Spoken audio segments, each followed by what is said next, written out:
turn, and that is part of the frustration of this case.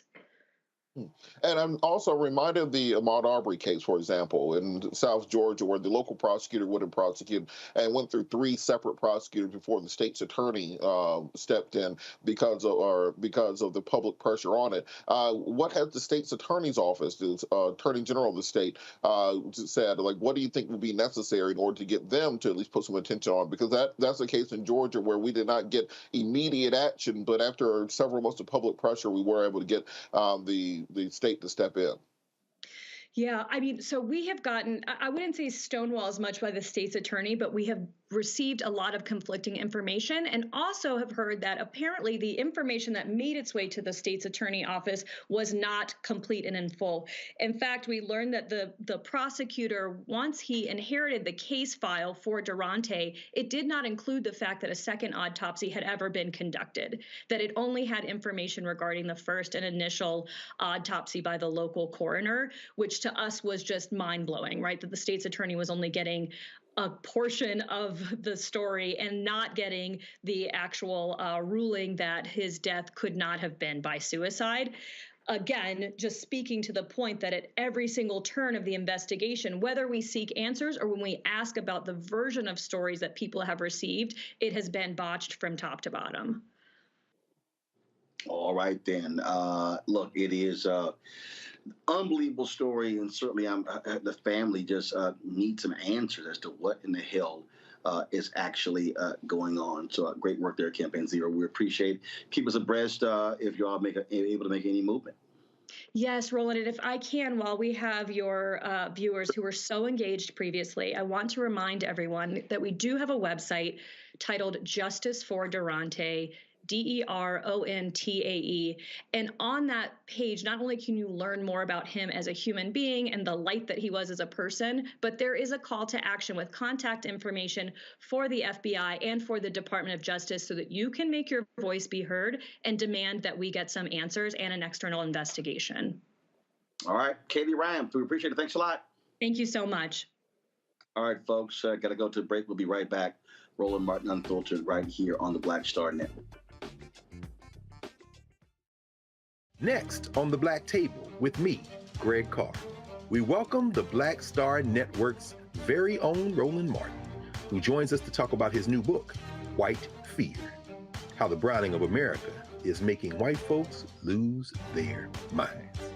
The book explains so much about what we're going through in this country right now, and how, as white people head toward becoming a racial minority, it's going to get, well, let's just say, even more interesting. We are going to see more violence.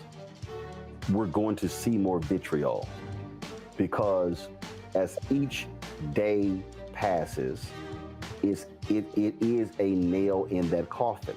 The one and only Roland Martin on the next Black Table, right here on the Black Star Network. Hatred on the streets, a horrific scene, a white nationalist rally that descended into deadly violence. White people are losing their damn minds. As an angry pro-Trump mob storms the U.S. Capitol, we've seen shooting. We're about to see the rise of what I call white minority resistance. We have seen white folks in this country who simply cannot tolerate black folks voting. I think what we're seeing is the inevitable result of violent denial. This is part of American history. Every time that people of color have made progress, whether real or symbolic, there has been what Carol Anderson at Emory University calls white rage as a backlash. This is the rise of the Proud Boys and the Boogaloo Boys. America, there's going to be more of this. Here's all the Proud Boys, guys. This country is getting increasingly racist in its behaviors and its attitudes because of the fear of white people. The fear that they're taking our jobs, they're taking our resources, they're taking our women. This is white fear.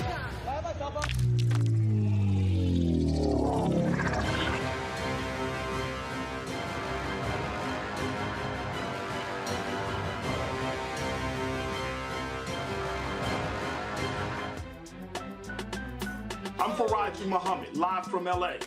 And this is The Culture. The Culture is a two-way conversation. You and me. We talk about the stories, politics, the good, the bad, and the downright ugly. So join our community every day at 3 p.m. Eastern and let your voice be heard. Hey, we're all in this together. So let's talk about it and see what kind of trouble we can get into. It's The Culture, weekdays at 3, only on the Black Star Network.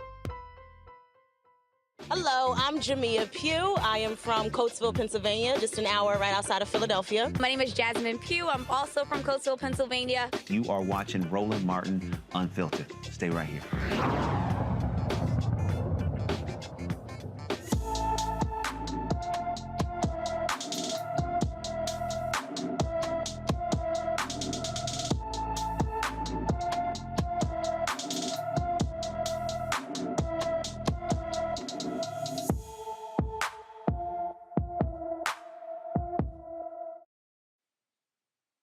Tatiana Allen has been missing from Montgomery, Alabama since June 29th.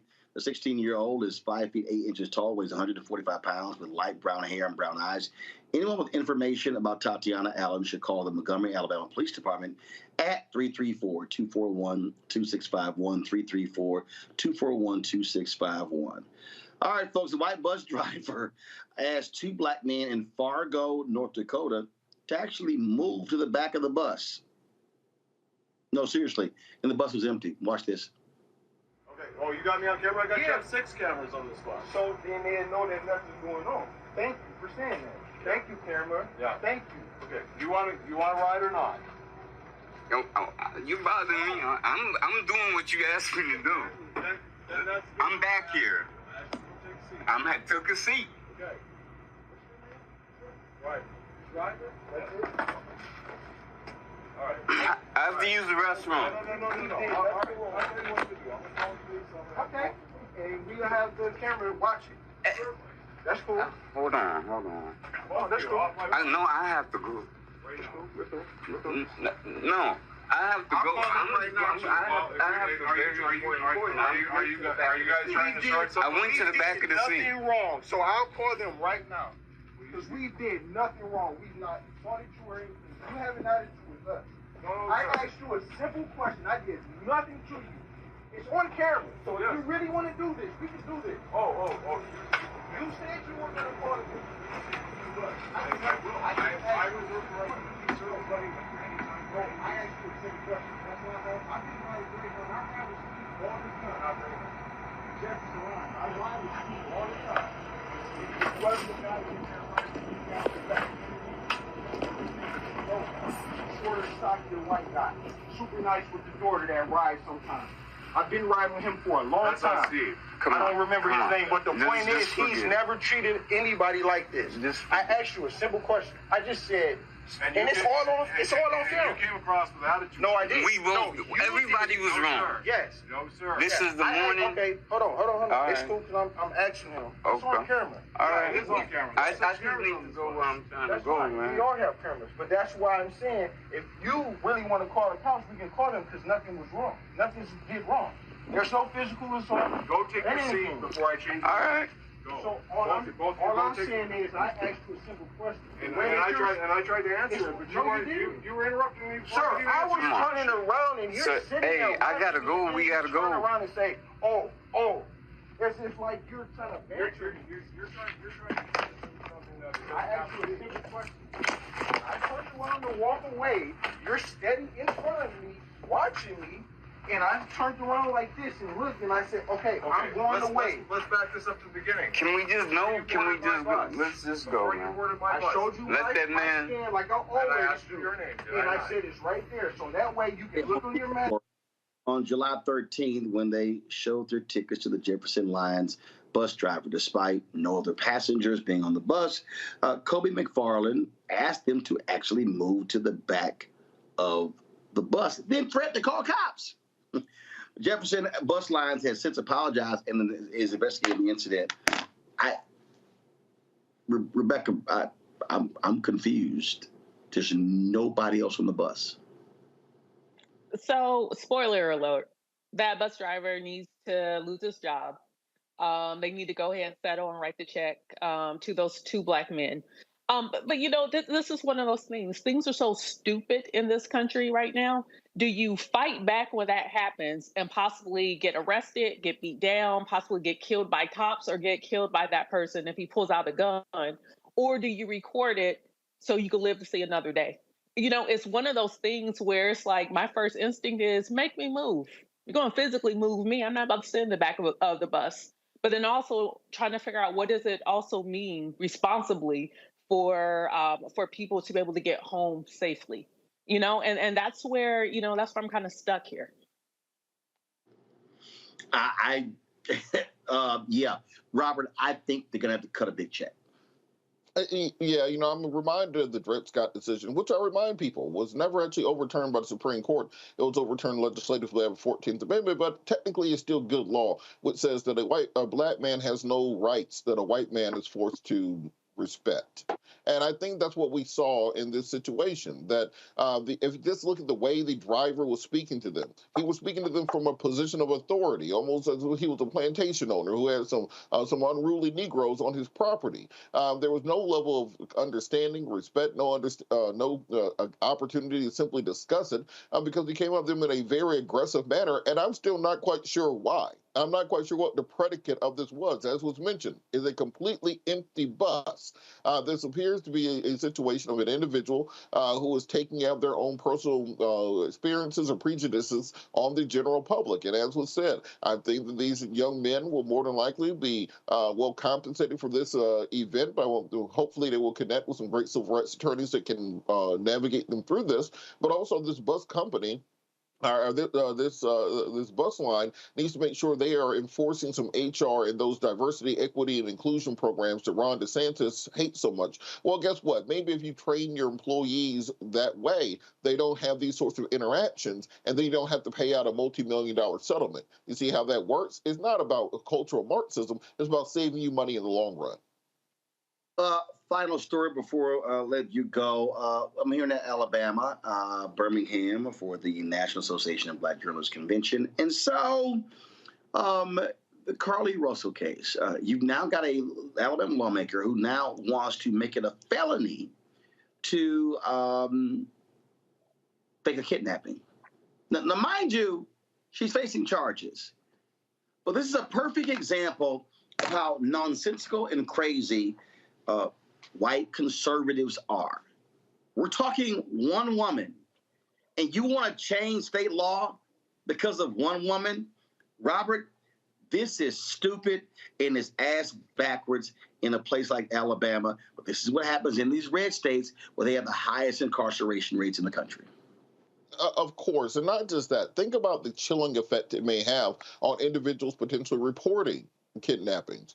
You may want to stop the Carlee Russell because, Lord knows that happens every day. No, this is an isolated incident. But what happens if you put more barriers in place, if you put any thought in the minds of an individual that I might be charged with a felony if I report my own kidnapping, or if there's a misunderstanding or anything along those lines, well, then you've now put a chilling effect that may put more women in danger. So I know it's a knee-jerk reaction to do something stupid, but it's a much better reaction to sit there, talk to victims' rights advocates. If you really want to do something, figure out how to assign more state resources to finding the thousands of missing children in the state of Alabama. Assign more resources to battered women's shelters. Work to increase the number of rights that women have in the state. We're passing a law about increasing the penalties for faking a kidnapping. It may sound good on a campaign ad in Marion, Alabama somewhere, but it's not effective in actually fixing the problem.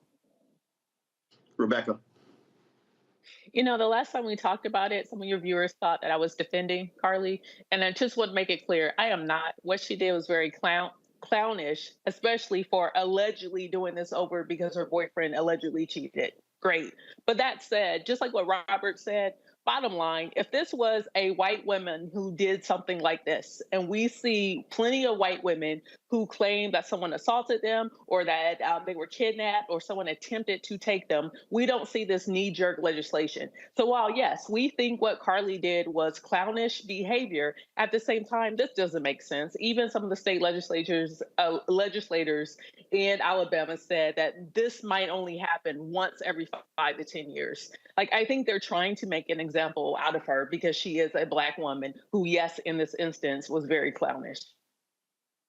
Absolutely. All right, Rebecca, Robert, we really appreciate y'all joining us on today's show. Thank you so very much. Thank you. Folks, we come back on the show, a fascinating conversation with a professor out of Minnesota on how white people actually learn to be white. Timothy Linsbeer's book is called White Folks, Race and Identity in Rural America. It examines how white racial identity actually depends on color and how it is literally formed. It is a fascinating conversation, and we will have that next, right here on Roland Martin Unfiltered on the Black Star Network. On the next Get Wealthy with me, Deborah Owens, America's Wealth Coach, the studies show that millennials and Gen Xers will be less well off than their parents. What can we do to make sure that we get to children younger and that they have the right money habits? Well, joining me on the next Get Wealthy is an author who's created a master playbook. Be willing to share some of your money mistakes, right? If that's what you have to lean on, start with the money mistakes that you have made, but don't just tell the mistake, right? Tell the lesson in the mistake. That's right here on Get Wealthy, only on Black Star Network.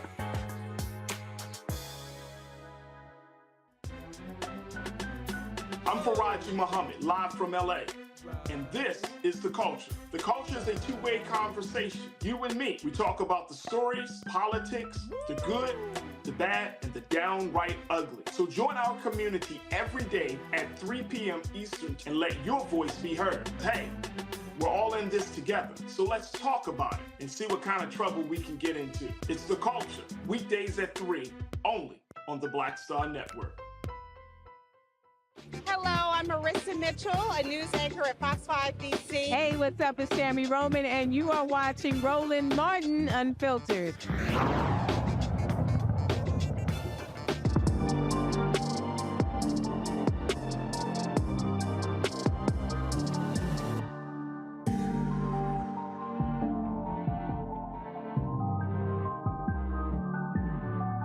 All right, Timothy, here's one of the things that I think, first of all, why I wanted to talk to you, because this is something that I've always found to be very fascinating. Anybody who studies American history, what they will discover is that the lives of broke-ass white people, and I use that phrase all the time. I was like, look, broke is broke. You can be white and broke. You can be black and broke. Last I checked, broke is broke. But the lives of broke-ass rural white people have always improved when African Americans were fighting for equality. You can go back to post-civil rights. You can go back to every period in American history when Black people were fighting for rights. The livelihood of poor whites actually improved, yet they don't understand that connection. Yes, that's true.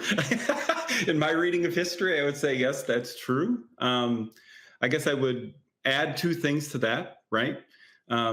First of all, I would just say that, like W.E.B. Du Bois said, that's on purpose, right? The white elites in society are using what he called a slowly evolved method to make sure that they're successful at pitting elite white people against working white people.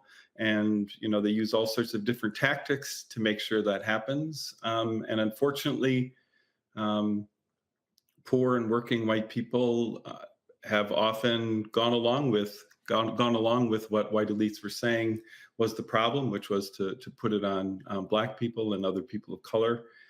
The second thing I would say is that in the interviews I did for the book, I think it's fairly obvious that there's at least a partial seeing through of those methods. And that's why it matters to me to work on these things in educational and political arenas to help white working people, white rural people kind of understand how the system is set up, and so that they, direct their action and direct their anger in the correct direction.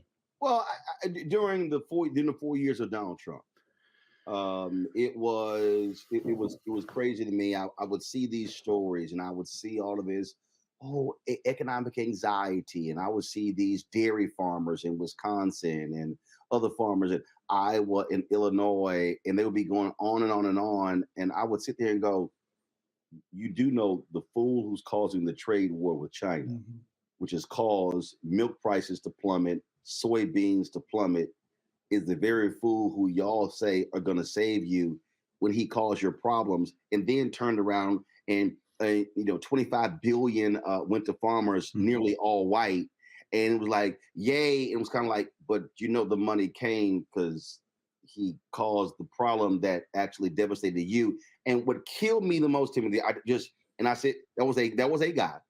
I think he was from Wisconsin, who literally lost the family business due to Donald Trump's trade wars, and he went, I will still vote for him. And he said, and if that meant losing the family business, so be it. I was going, whiteness is truly a narcotic. Yeah. I mean, I think it's important to remember that the numbers, look, I'm not a political expert. I'm not a political theorist. I'm not a political scientist. I'm an educator. And so I'm mostly worried about how do we figure out how to work with different sorts of people to help them understand their own lives, understand who and where they are in our society, and so they can take action. I, like many others, am baffled by the support of Trump. I think it's important to say that we still have to remember that it was white people from suburbs that put Trump in office. The numbers of when they tell the election story this way, that it was rural white people that put Trump in office, that's not exactly the truth. Well, first of all, anybody who gets put in office is really a combination of people. Just like people say, black folks put Biden in office. Actually, no, because yes, he won Georgia, but he also won Arizona, and there many black people in Arizona. So it's a combination of people. But the reality is, he also in the Republican Party appeals to voters who are with a high school diploma or less. And so when you start looking at the demographic numbers, you begin to understand, like, so when you say, what is the base? But what kept getting me though was like just literally this voting against one's economic interests. And I'm sitting here going, you're broke. You're like literally losing your farms and jobs. And it's kind of like, no, it ain't. That's not it. It's them. It's those people. Yeah. It's those people. I don't claim I don't claim to understand exactly how this works. I would just say that it's part of a strategy. You take people who are angry and hurting, and you direct that in a different direction, right? And Trump was very skillful at directing that, at saying, look over there, look at those immigrants, right? Look at those people of color. Those are the reasons that we have these problems. So Trump recognized the real anxiety, the real difficulties that many working white people had, and he skillfully persuaded them that those problems were caused not by him and not by his social class, but by people of color.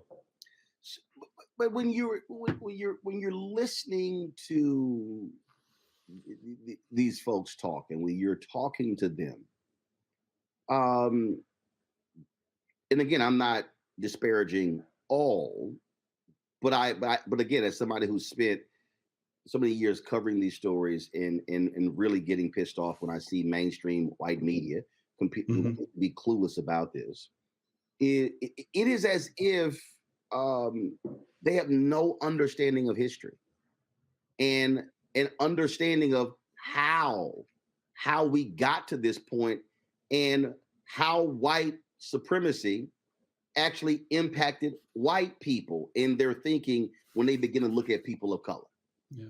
Well, I mean, that's why That's why the book is grounded in a tradition of Black theorizing of white people, right? It's a tradition that can be traced back in different ways, but I would usually trace it back to W.E.B. Du Bois's Black Reconstruction in America, 1860 to 1880, where he tried to make sense about this dynamic, right? He was saying we should start paying attention to the social class relation across white elites and white working people as part of an engine, right? Part of the engine of reproducing white supremacy. And the other key figure that I use is the Reverend Tandeyaka's book, Learning to be White, who tries to make sense of what happens to the relationships of white people within their own families and small communities in a society that's set up to separate white people from Black people. And she found that little white kids as they're growing up, learned that they could lose the love and support of their family if their desires for friendship and solidarity went outside the white community. And so that's a potent mix of things, right? One of the things I'm trying to help people understand is how important white fear is, right? That's one of the reasons I was interested in talking to you, because of your book on white fear. And so white fear includes both the sort of fear of stereotypes of people of color and Black people, especially Black men.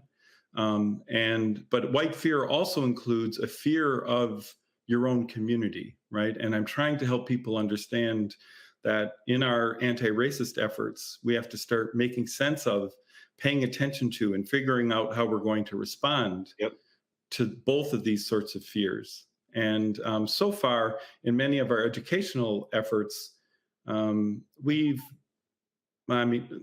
pretty much we've just been asking white people to confess their privilege. And I just don't think that's a very good basis to base our educational and political work.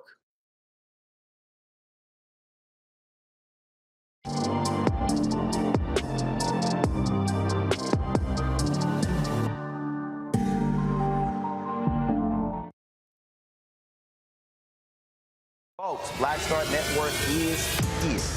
Hold no punches! I'm real revolutionary right now. Support this man, Black Media. He makes sure that our stories are told. Thank you for being the voice of Black America, Roland. Stay Black. I love y'all. All momentum we have now, we have to keep this going. The video looks phenomenal. See, there's a difference between Black Star Network and Black-owned media and something like CNN. You can't be Black-owned media and be scared. It's time to be smart. Bring your eyeballs home. You dig?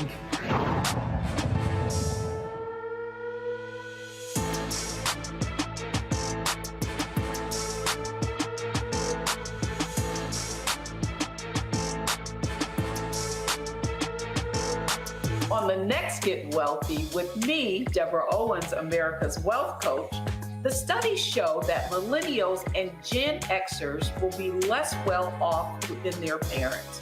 What can we do to make sure that we get to children younger and that they have the right money habits? Well, joining me on the next Get Wealthy is an author who's created a master playbook. Be willing to share some of your money mistakes, right? If that's what you have to lean on, start with the money mistakes that you have made, but don't just tell the mistake, right? Tell the lesson in the mistake. That's right here on Get Wealthy, only on Black Star Network. Hi, everybody. I'm Kim Cole. Hey, I'm Donnie Simpson. Yo, it's your man Dion Cole from Blackish, and you watch Roland Martin, Unfiltered.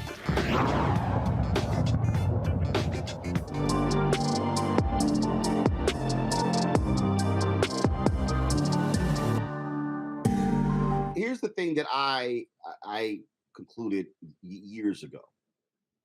That the problem, which is why I rarely ever even use the phrase white privilege. Mm-hmm. It's because the problem, and again, as somebody who literally, I live for words, that's just the nature of being a journalist. When you make a statement or use a phrase, it's not what you are implying, is what someone is inferring. And the issue that I've always had with white privilege is that phrase connotes you're rich. The word privilege. When we hear privilege, I don't care who we are, whether we are Black, whether we are white, Latino, Asian, Native American, when we hear privilege, we automatically think, oh, country club, rich, Rolls Royce, mansions, wealth, a high status in society. And so the phrase doesn't connect with that broke white person because I'm not privileged, not really understanding the deeper meaning. I just simply say it's called advantages of whiteness, and then breaking it down and saying you have the ability as a white person, you have the luxury of going off on the cops and knowing you're not going to get beat. You have the luxury of going shopping and not getting followed around. You have the luxury of knocking on somebody's door and they not seeing, and if they see a white figure, they don't automatically grab their gun and fire through the door like what happened in Kansas City. And so that's where I think using white privilege, it just doesn't work because the person you're talking to is like, I got no privilege in my life. Look at me, I'm broke as hell. Yeah, I mean, we've in education, we've been influenced by this kind of white privilege framework for a long time, right? In educational settings, it usually takes the form of helping people understand their, as you said it, their advantages. For me, some of the problems with it is it does create resistance, maybe when we don't need it, right? When we wouldn't, there's going to be plenty of other hard things to talk about and figure out. We don't need to start with the sort of reaction that you're talking about. I'm also just really interested in helping people locate themselves in history, right? You started this conversation by talking about whether we do or don't know history. Especially the history of this country. And I would say we certainly don't. And it's certainly not taught in schools, the sort of history that you're talking about. It's certainly not taught in schools. And so I think we need to have, if anything, a more serious approach to this in education, where we treat people as attempting to make sense of their lives, and then we have to give them powerful ways of understanding that. And one of the ways to do that is to help them read history, help them understand how things got set up the way they are, and then help them understand that they have a choice to make about whether they want to participate in the reproduction of white supremacy or whether they want to try to figure out how to disrupt it. But often we don't even get to that point where people would be able to make that sort of choice. And so that's what I've been trying to work on. I have a lot of good people I work on that with, and most of us look to it's usually various Black theorists of whiteness, not only Du Bois and Tandayaka, but also Toni Morrison, the great novelist, was also has a book called Playing in the Dark. That's quite powerful to trying to make sense of the white psyche in a society like ours. And so we're trying to base our work in thinking like that, thinking and writing like that, rather than in the white privilege stuff, which is true enough, but I don't think is very pedagogical. I remember after the 2016 election, seeing Michael Moore on MSNBC, and he was talking about how, we've got to go into these communities and we've got to get them to understand different things. And I remember saying, no, actually, we don't. And here's why I said that. And what I said was, at some point, Michael Moore and others have to understand, you guys sit down and look at the numbers. You're talking to people who literally are living in white enclaves where it's not, and I'm talking about, and of course, what I'm talking about here, 92, 94, 96%, they don't see people of color. Yeah. And then what happens, because I think it was CBS. I think CBS did a story. CBS did a story about how this community, it was either Iowa or Pennsylvania, I would have to find it, how it began to change.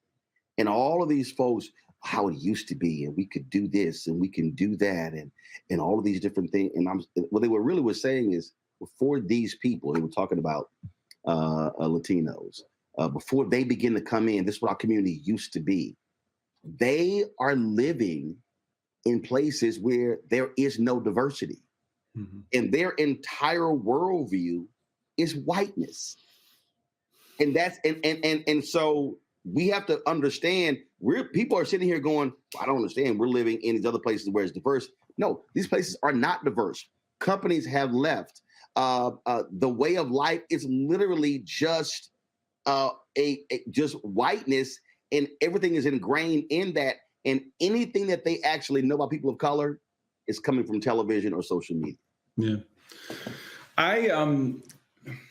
I actually would maybe, it doesn't feel like exactly push back, but one of the reasons I was writing the book and doing what I was with the stories that people told me was to make sense of, Tandeyaka calls it a civil war that's going on inside of white people.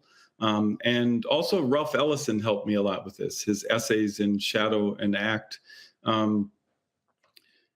I found in interviewing the people I did in the small rural community in Wisconsin where I did my work, I found that there was a lot more conflict inside than what your account would suggest.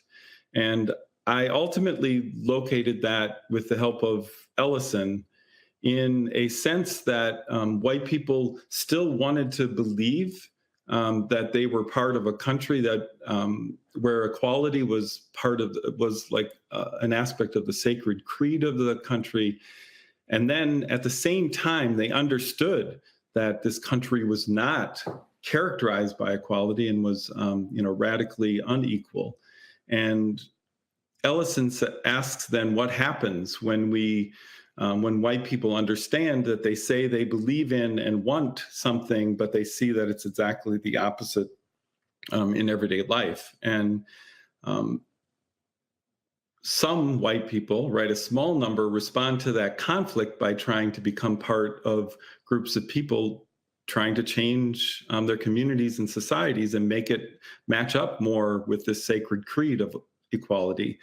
And unfortunately, Ellison said many white people respond to that conflict, that contradiction inside them by scapegoating people of color, by using stereotypes to give temporary relief to the conflict inside. And so what I was interested in is using the stories that people told me to help readers understand this inner struggle, and then to think about, I didn't do this in the book, but hopefully it becomes a resource to thinking about how do we respond as teachers, how do we respond pedagogically to this conflict? And are there resources in this conflict that we've not been drawing on yet?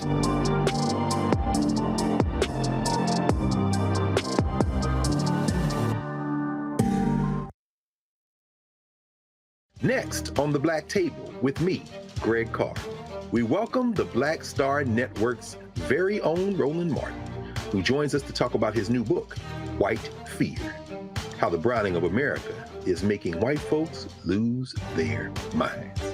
The book explains so much about what we're going through in this country right now, and how, as white people head toward becoming a racial minority, it's going to get, well, let's just say, even more interesting. We are going to see more violence. We're going to see more vitriol, because as each day passes, it is a nail in that coffin. The one and only Roland Martin on the next Black Table, right here on the Black Star Network. On a next A Balanced Life with me, Dr. Jackie. How are you being of service to others? Doing for someone beside yourself is such a big part of living a balanced life. We'll talk about what that means, the generation that missed that message, and the price that we're all paying as a result. Well, now all I see is mama getting up in the morning, going to work, maybe dropping me off at school, then coming back home at night. And then I really didn't have any type of time with the person that really was there to nurture me and prepare me and to show me what a life looked like and what service looked like. That's all on a next A Balanced Life with me, Dr. Jackie, here at Black Star Network. Hey, what's up? It's Sammy Roman. Hey, it's John Murray, the executive producer of the new Sherry Shepherd Talk Show. It's me, Sherry Shepherd, and you know what you're watching. Roland Martin, Unfiltered.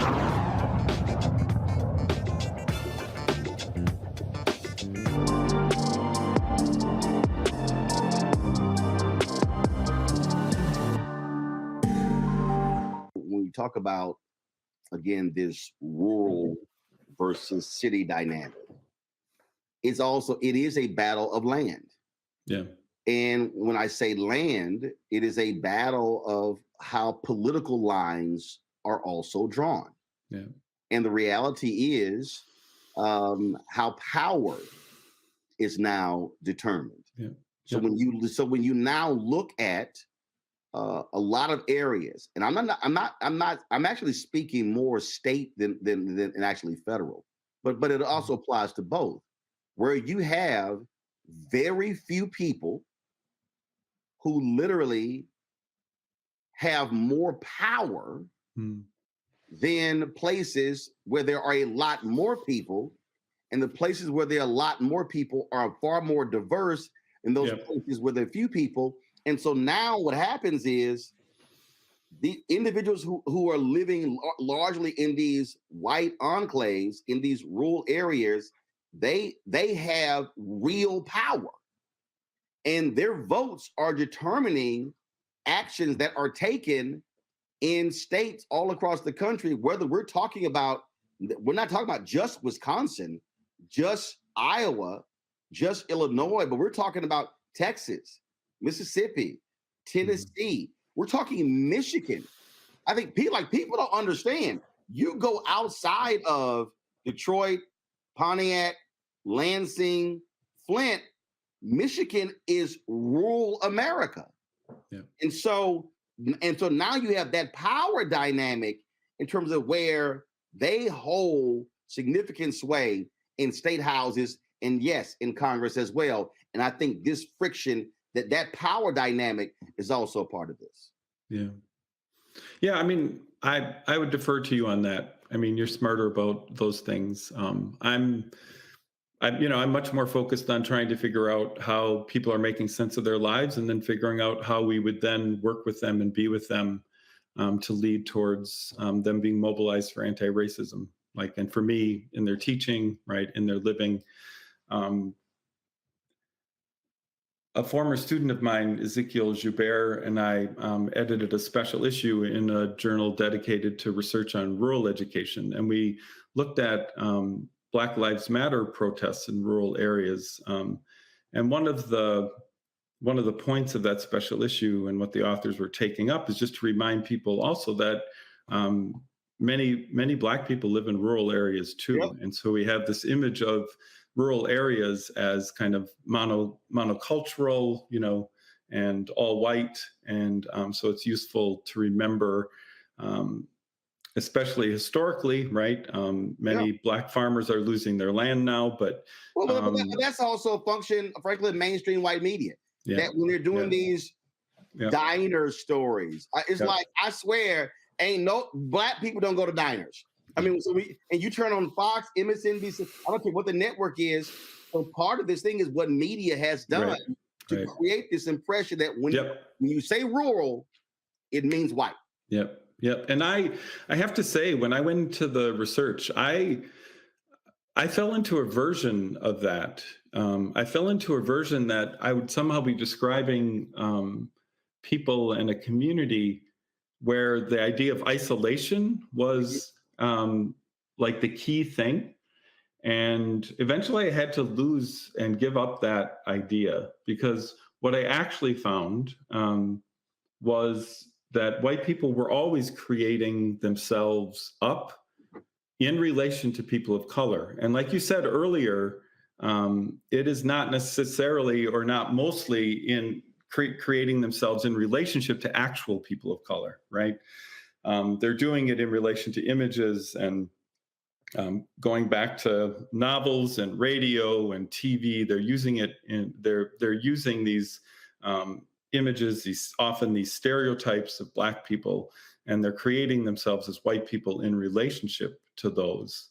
And so that was another thing I was trying to explore, is what does that look like? In the first chapter, it's why I decided I wanted to look at some storytelling that I'd done at a high school, an all-white high school in the same rural community, where I was telling Uncle Remus stories. And so I talk about a performance that I did when I was a senior in high school, telling these stories. And it, of course, was based on the Disney movie of Brer Rabbit and Brer Fox, what is it, Song of the South? Mm-hmm. And so I do an interpretation of my performance as a latter-day blackface minstrelsy without blacking up, but certainly using Black materials to create a sense of myself, and not just, entertain my audience, but also I was somehow doing this serious work of creating us as white people, right, in the telling of these stories. And so I worked through that in the first chapter to try to make sense of these processes of how white people, even in rural areas, even who have very limited contact with people of color, how somehow, especially Black people, are part of that construction. And then again, wondering about what are we going to do about that? What sorts of educational activities are we going to need to be engaging in order to make sense of that, unearth that, figure out how it created our insides, right, and created how we think about things, and then move forward. When we look at where we are now, and so much of this, again, when I talk about politics, the reality is, and I tell my audience this here, you can't talk about economics and culture and not talk about politics, because the reality is they actually all go together. And one of the things that it is hard for people to have to contend with is that the America of yesterday simply is not the America of tomorrow. And you used to have a different distribution of resources, companies, people. When you think about manufacturing, you think about textiles, when you think about all of those different things. And the reality is that how our economy has changed is also led to the change in rural America. And you go to these places, and that one plant, that one company used to literally drive the entire town, county, region, in that folks worked there. The money that they earned there, they bought homes, they actually drove the businesses. Now that company, that plant leaves. What you literally have left are people, buildings, who are in, frankly, no man's land, and trying to figure it out. And the thing is, if you live there your whole life, like many of us who come from other places, you want to stay there, but the world that you knew then simply doesn't exist now. When you were having these conversations, did that come up? What, in terms of, and how did you feel when you were listening to your subjects talk about how where they live has changed and altered from what it used to be? I don't know if it was a function of the sort of the interviews that I did, that first of all, I'll just say what you're describing is and definitely an aspect of sort of white consciousness, white thinking, white feeling. I think, especially among the older people that I interviewed, that sense of change and sense of loss was definitely there. It didn't come up so much among the people that I was talking with, maybe because we often were, I was asking them to talk, to remember experiences that they had had when they were younger. I would say that the sense of economic precarity was there. So they definitely, especially William, who's in one of the chapters, was one of these farmers that wasn't sure that they were going to be able to make it go, and that the farm that had been in their family they were going to have to sell it.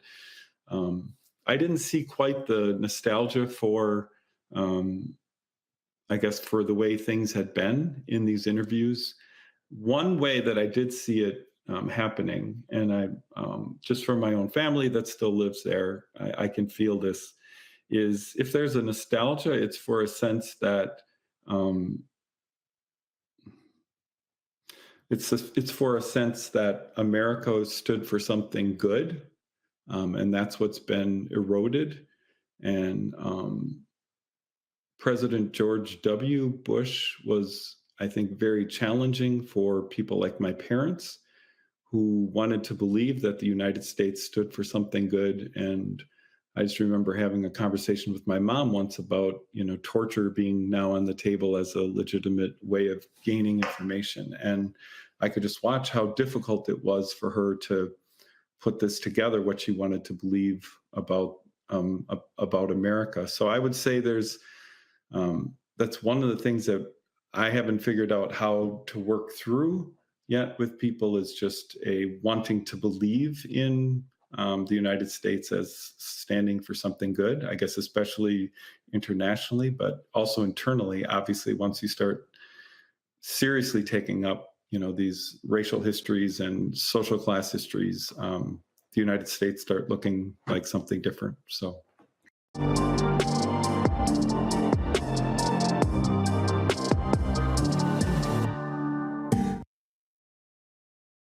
On the next Get Wealthy with me, Deborah Owens, America's Wealth Coach, the studies show that millennials and Gen Xers will be less well off than their parents.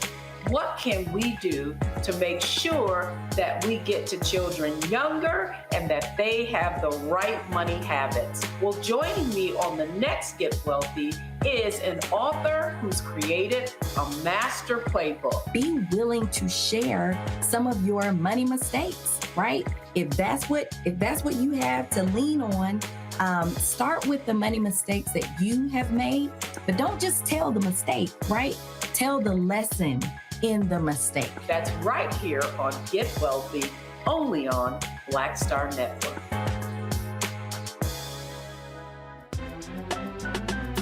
I'm Faraji Muhammad, live from LA.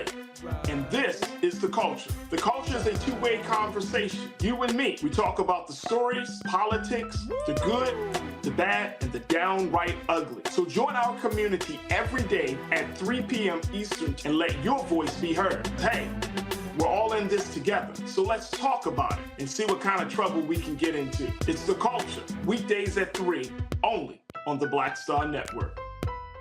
Hey, what's up? Geek Tony in the place to be. Got kicked out your mama's university, creator and executive producer of Fat Tuesdays, an air hip-hop comedy. But right now, I'm rolling with Roland Martin, unfiltered, uncut, unplugged, and undamn believable. You hear me?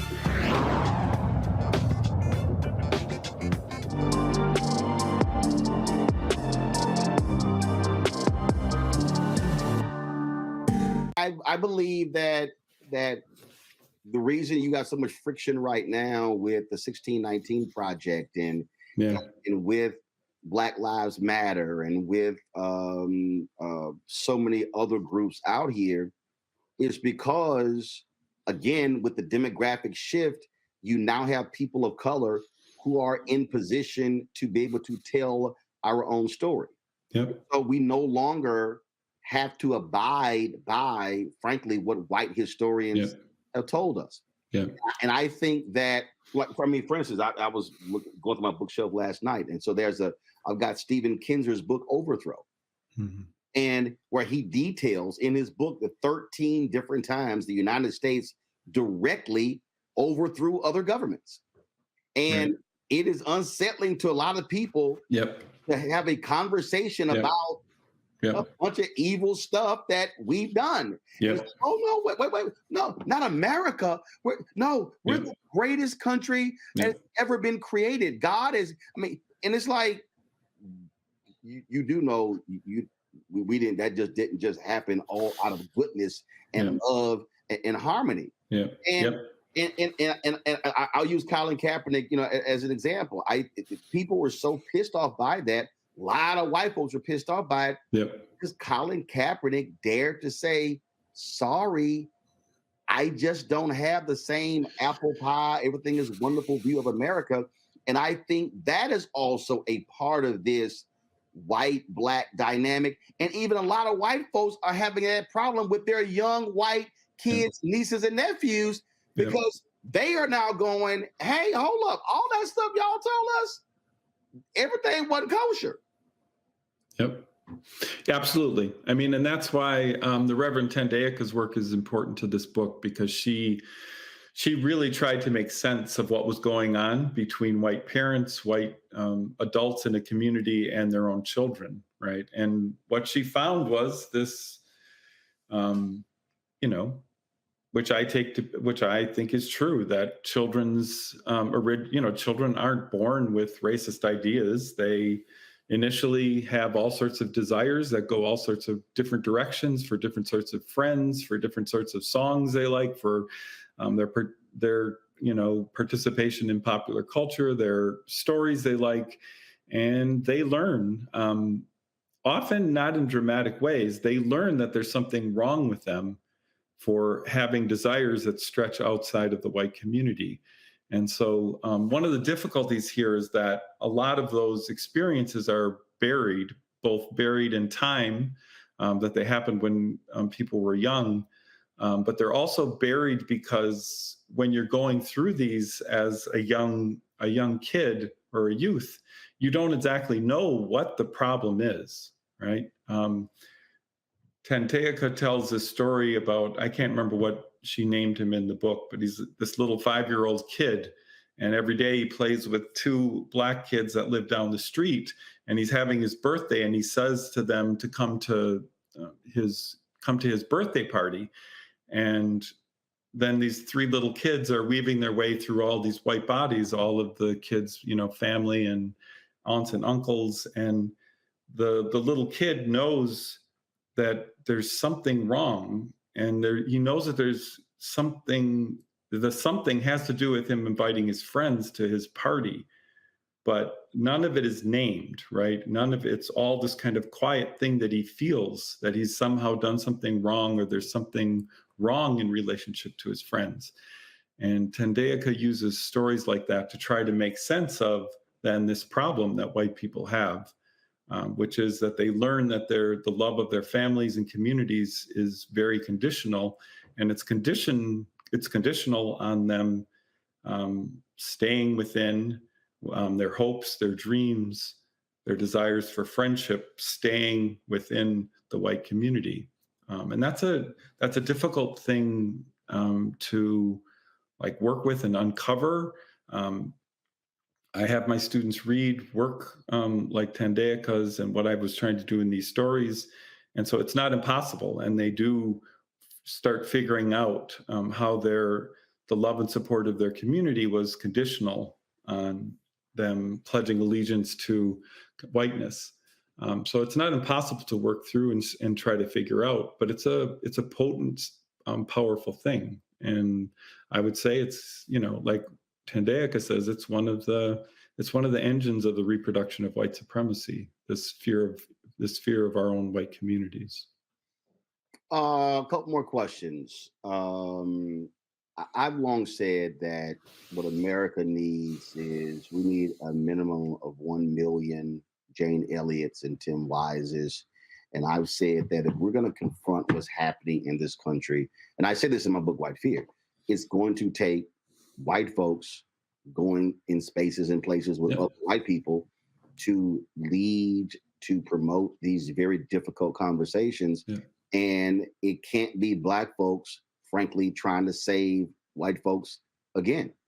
Yeah, no, I agree absolutely.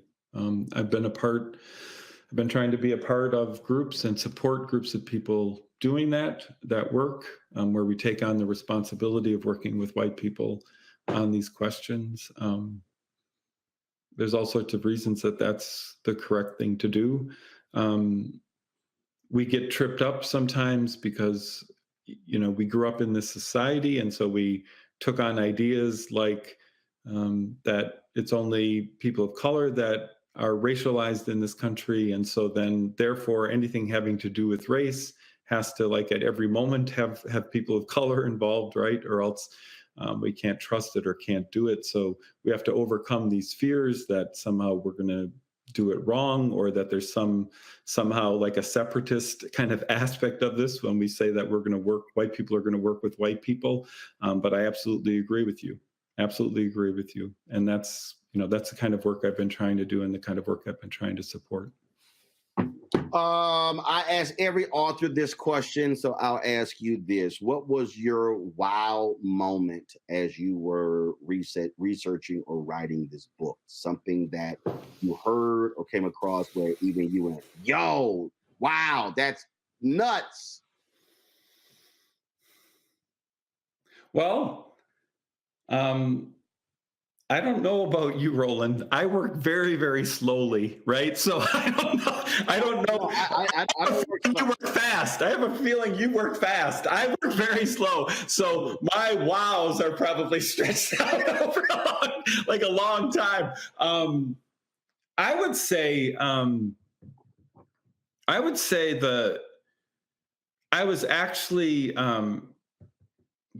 wow moments were actually moments where I listened to people. I guess I'm thinking of two men, especially in the book, who I had this image of them as small children and young men trying to make sense of the world that they were in and trying to use what they had access to create a better version of themselves. And so I'm thinking about a man I named Robert in the book, who was a very serious athlete and who modeled not just didn't just admire great Black athletes, but literally tried to make his body move like them as part of his, and then also tried to take on the way that he thought they moved in the world. And then he'd read biographies of like Hank Aaron and have to confront the racism that Hank Aaron faced. And so I guess the wow wasn't like something like, oh, look at, there's these beautiful white people. The wow was just that there are people, there are children, there are youth that are trying to make themselves up in better ways, and they use what they have to do that.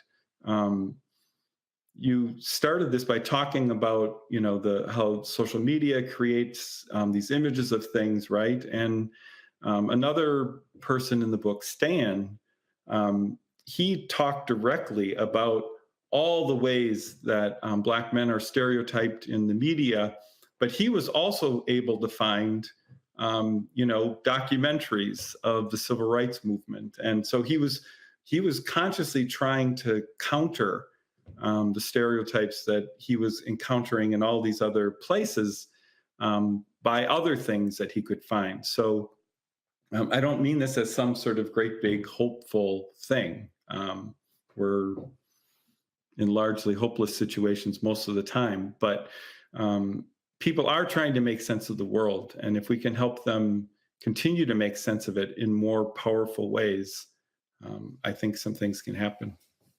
Right then. Well, I think, again, these books are indeed necessary because, and I think that they have to be a part of the regular discourse in media. Because I tell people all the time, the reality is the greatest way for you to reach people is through mass media, the ability to be able to reach them, to touch them, to educate them, and to get them to, again, to see things a lot differently. White Folks, Race and Identity in Rural America, Timothy Lensmeyer. I appreciate it. Good luck with the book. Thanks a lot. Thank you, Roland. It was a pleasure talking to you. Likewise. Folks, Black Star Network is here. Hold no punches. I'm real revolutionary right now. Support this man, Black media. He makes sure that our stories are told. Thank you for being the voice of Black America, Roland. Stay black. I love y'all. All momentum we have now, We have to keep this going. The video looks phenomenal. See, there's a difference between Black Star Network and Black-owned media and something like CNN. You can't be Black-owned media and be scared. It's time to be smart. Bring your eyeballs home. You dig? Pull up a chair, take your seat. The Black Tape with me, Dr. Greg Carr, here on the Black Star Network. Every week, we'll take a deeper dive into the world we're living in. Join the conversation only on the Black Star Network. Hi, I'm Dr. Jackie Hood Martin, and I have a question for you. Ever feel as if your life is teetering and the weight and pressure of the world is consistently on your shoulders? Well, let me tell you, living a balanced life isn't easy. Join me each Tuesday on Black Star Network for A Balanced Life with Dr. Jackie. We're all impacted by the culture, whether we know it or not. From politics to music and entertainment, it's a huge part of our lives, and we're going to talk about it every day right here on The Culture with me, Faraji Muhammad, only on the Black Star Network. I'm Deborah Owens, America's Wealth Coach, and my new show, Get Wealthy, focuses on the things that your financial advisor and bank isn't telling you, but you absolutely need to know. So watch Get Wealthy on the Black Star Network.